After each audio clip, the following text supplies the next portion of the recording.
So Hades 2 is definitely going to live up to the original Hades game in one area. The artwork for the gods and the designs are going to send everyone to horny jail. Now, Ali has been playing the technical test that just dropped recently. Ali, how does it match up to the first game in the actual gameplay? I started playing it and I had this weird sensation of like the muscle memory flowing back into my fingertips. And I was kind of sat there going, I haven't played this in 4 years or something. I haven't really played it since I completed the main release. It felt within a couple of rooms like, yeah, I remember this. Like, I know how this works. It was very like, and this smile spread across my face because I realized it was the same game. It just took me a few minutes to like get back into the flow of it. It holds up fantastically. I wrote about it on the site. It feels so much like Hades. And then you can see all of the directions it's building in. Like, you can take the art and you can talk about how that's clearly like a step up for them. But you can talk about the environments, how that's much bigger and how they've got so much more confidence in the narrative aspects of it.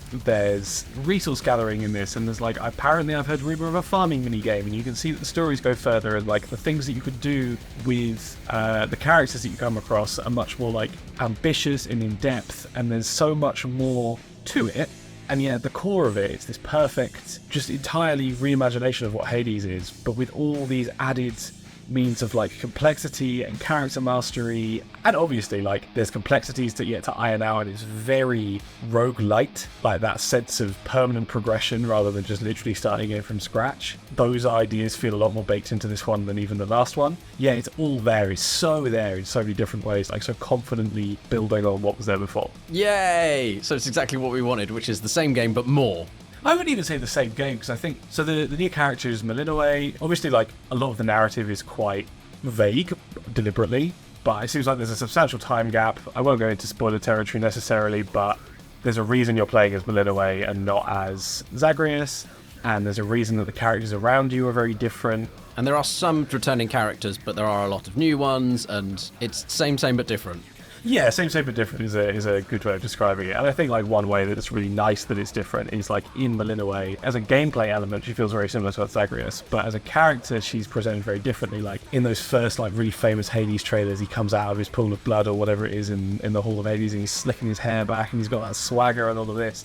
And she has none of that because of who she is in the story that's around her, and I think that's really interesting. But what she does have, Hecate, who's the goddess of magic in Greek mythology, that means that she has a handful of tools that Zagreus doesn't have. So you can do a normal attack with just like a click of the mouse button, or you can hold down the mouse button and it does like a big line skill shot, or there's like a short skill shot that you can drop, or you can hold the right mouse button in this case and fire off your own shot that way. Or there's a new thing entirely, I think, which is on keyboard you hit Q and there's like a little area of effects, but you can hold that Q down and it enhances that ability. And all of your boons apply to like, do you want to do the standard ability or do you want to do the enhanced ability, which also drains from a mana pool. So that's what I was saying earlier in terms of like the skill expression on offer is really different, because Malinoe is her own character, like very much built out of the bones of what Zagreus was, but as a character in her own right, has her own tool set based on her own story. As people like build around that and craft how they want to play around that, and like as you get into complicated boss fight and you're managing your mana pool in difficult situations, I think that's going to be a really interesting thing to like watch explore. It's not something I had a huge amount of time to dig into right now, like in the past kind of day, but it's definitely something where you look at it and go, I can see where that's going to go. Like I can see where the top level players are really going to engage in this set of systems. There's obviously going to be a lot of stuff new to this that, like you said, there might be like a hidden farming minigame, but the one thing that everybody will remember from is the gameplay and the boons and the builds that you start playing. How does that, what are some of the fun boons that you've seen? Have you got a favourite at the moment? Is there like a huge amount of variety? Like, what are we looking at? I think my favourite one so far is it was a Poseidon boon where on my ranged attack, it like knocked back and did splash damage from afar. So anything behind the thing that got knocked back would take damage. And that was a fun one because you got to keep everything at arm's length, but then jump in where you wanted to. I've seen Demeter, Poseidon, Aphrodite, and Apollo. A lot is subject to change, like before even early access. So who knows what's gonna come out. I think it was always a fan of Poseidon and Zeus in the original game, and it's nice to see that I haven't seen Zeus yet, but it's nice to see the Poseidon stuff is fun again. Also, yeah, I had a really good Aphrodite boon where I picked up like the second set of weapons that you get are two like really fast attacking knives, and I had an Aphrodite boon that was like do more damage the closer you are to your target, up to like 80% or something. And so for that really like quick close quarters thing, that worked really nicely. I really like that. Yeah. And so at the moment, the technical test, I know a lot of people signed up for it. Not a lot of people got access. Is there a limit on it? Can you go as far as you want, or is there like a time limit, or is there like a boss? Like how far can you actually get? How much have you done? Yeah, there's a first boss who I haven't beaten yet, admittedly, so I don't think there's anything beyond her. You got pretty close. I did get pretty close, yeah. There's this nonsense she does where she turns into a sheep, but I don't know whether you could dodge that ability yet. It was so funny. I was watching it. I was like, oh, he's getting pretty close to getting... He's a sheep. I don't know whether I just should have been... It's a skill issue, right? Like, I don't know whether I should have dodged the bolt, the curse that she uses to turn you into a sheep, or whether I just needed to, like, hold out a few extra seconds before the curse wore off.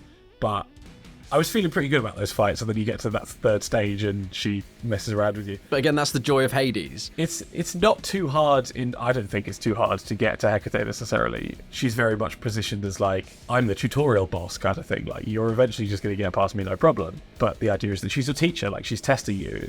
I think that she's like the end of it. She's kind of positioned like Meg was in the first game, very much like are you actually going to be able to take this run anywhere? Because if you can't get past her, then you won't get anywhere else. I know that Supergiant has said that you're kind of limited to the first area, and I think that Hecate is the guardian of the first area, and then presumably if you beat her, you just start again from the beginning.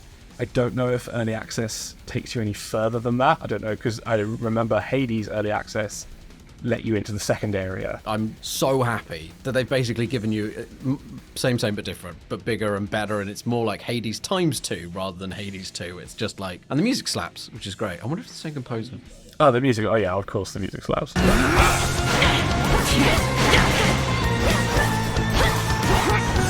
Well, I'm very jealous that you got to play that technical test. If you've listened to this and watching the footage has made you interested in the technical test, then you can actually still sign up for it and request access. I know that they're going to be releasing more batches of it, and they'll maybe even for the alpha, which hopefully they'll do as well. So if that's made you interested, make sure that you sign up so you might get to play Hades 2 a little bit early.